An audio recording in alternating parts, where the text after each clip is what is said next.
Hello! Today we're going to be witnessing the single biggest glow up of 2020, where we take this mess of chaotic, inedible, ugly things and mish them into a beauty. Let's go! So today I thought I would film a get ready with me kind of video, except I'm just getting ready to eat banana bread. I have like a recipe card here that I've never followed before, so hopefully it's fine and you'll see me bake in real time. Well, edited real time. We have these super ripe bananas and they actually fell apart as soon as I picked it up, but we're gonna make banana bread with them because I don't really want to eat these. I only like eating bananas when they're like still a little bit green, which might be weird. This is so soft. Oh. In this video, I kind of wanted to talk about my relationship with food because that's been, a huge part of my life, I think. I think ever since I was, tiny, my parents have said that my favorite time of the day was always like mealtime. So I would always be like, oh, when are we eating lunch? When are we eating dinner? And I've just honestly loved food so much. Any of my friends who know me in real life, a lot of people will tell me that they've never seen anyone who's as excited about food as I am. And obviously that's really awesome, like...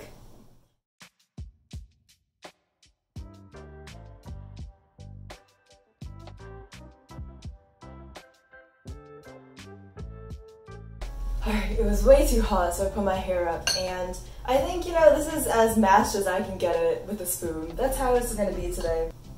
Alright, the next step is to add some vanilla and some cinnamon.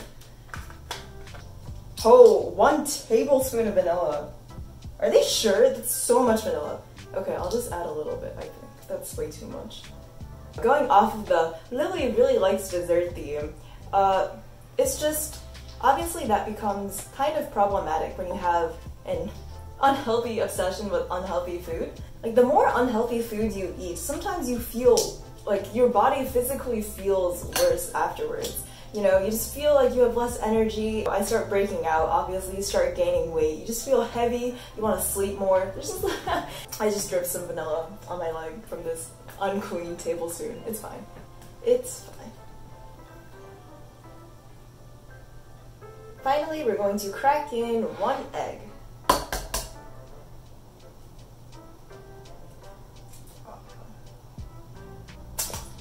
Oh my god, what a failure. It's fine.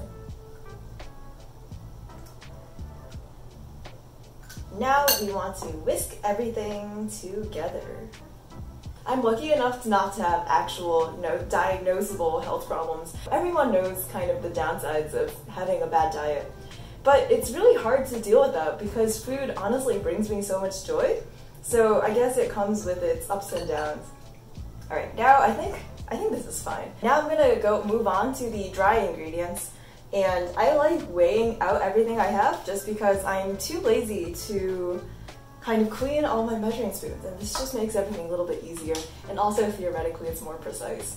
First we want to weigh out 180 grams of flour. I'm using all-purpose flour. I think this is also good with whole wheat, or I think there's like white whole wheat flour, which I don't even know what that is. And now we want to add in some more leavening, so here we're going to add in a teaspoon each of baking soda and baking powder, as well as half a teaspoon of salt.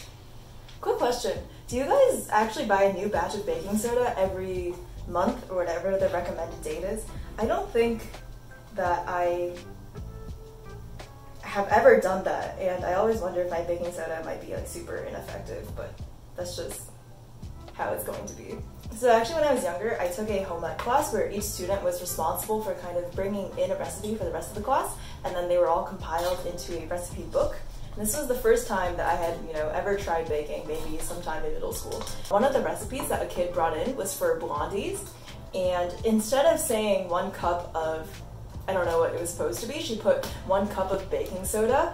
So when I tried to make my blondies, obviously they rose extremely high and then just completely collapsed, and it also tasted disgusting because this is a very, what is it called? Not acidic, because baking soda is extremely basic. and it just tasted really, really bad, and ever since then I'm really traumatized whenever I use baking soda, and I feel like I can always taste it if anything has a hint of baking soda.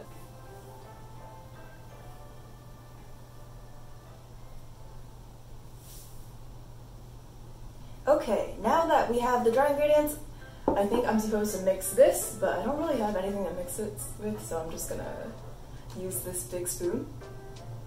This seems not right. Okay, well anyway, now it's time to add the dry ingredients to this banana mixture. I hope it's okay that it's clumpy. I don't know. No one's gonna be able to tell, right?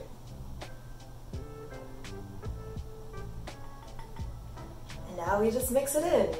But yeah, I've always struggled a lot with my diet and making sure that I keep a healthy relationship to food while being, you know, kind of in love with it and kind of hating it at the same time. I started reading Infinite Jest recently, and I think in the second chapter or so, there's this man who's very addicted to marijuana, which is not what I have. He's trying to quit, but he relapses a lot, and then every time he relapses, he tries to kind of smoke as much as possible and make the experience as bad as possible to kind of try to program his brain out of enjoying the substance.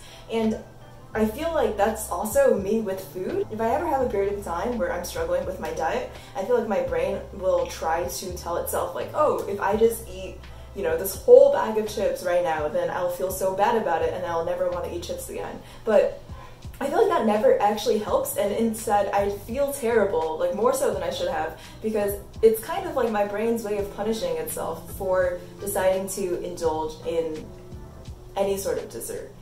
Okay, I think this is pretty much mixed, and this is the last optional step, but I've always really enjoyed walnuts and pecans in my banana bread, so I'm gonna add some right here. So where is my relationship with food currently? Well, I think I've treated food as kind of a panacea for a lot of my life, where if I'm sad, then I'll eat to make myself feel better. If I'm bored, then I'll eat to give myself something to do. And if I'm happy, then I'll eat to celebrate. And you know, obviously eating when you're hungry is important, but I think a lot of these other cases are pretty unnecessary. And recently I've been looking for other things to do when any of these feelings come up. So maybe if I'm sad, instead of, you know, eating food and feeling sorry for myself, maybe I can schedule something with my friend, or, you know, play Animal Crossing or anything like that. It's always a work in progress, you know, I definitely have my ups and downs, but as of right now, I'm trying to just make sure, at least, that every single thing that I eat is something that I actively want to be eating, and not just something that I'm accidentally reaching for. Yeah, I know it sounds pretty unintuitive since this is coming from a, you know, Lily makes more dessert. But you know, today I was just really feeling banana bread, and I feel like it would really make me happy. I think it's not always about choosing the healthiest option, but kind of getting the most bang for your buck, the most happiness for your calories. Also, making food honestly just makes me really happy. I love the whole process. I love, you know, seeing it come together from just a pile of ingredients, and obviously I love eating it. So, you know, it's good to keep up with your hobbies, especially now that there's not a lot to do at home. Let me know if you guys have any fun quarantine hobbies that you would recommend. I'm always looking to try new things to do with my time. Now that we've crushed these up, it's time to mix everything back in one final time. I also have some melted butter that I'm supposed to add right now, so this smells just like bananas. But bananas are great. You know how last week I said I didn't have a loaf pan? Well, I found one for like $2, so I just bought it. Oh, I should probably grease it first, right? Do I need more butter for that? Okay, I'll be back.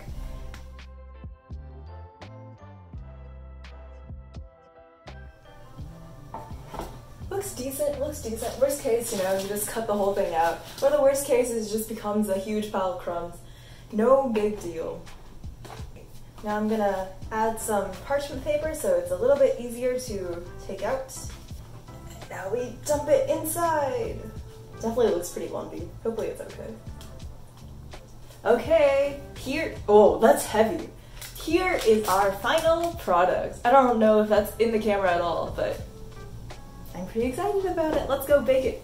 Alrighty, so I just took it out of the oven and definitely looks a little bit toasty, but But hopefully it's okay. Time to take it out of this thing. And we're back!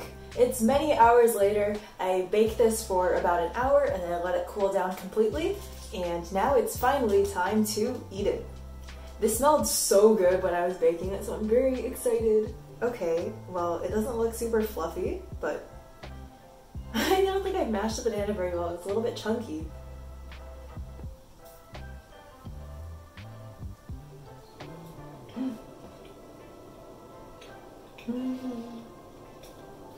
I must say, this is some really good banana bread.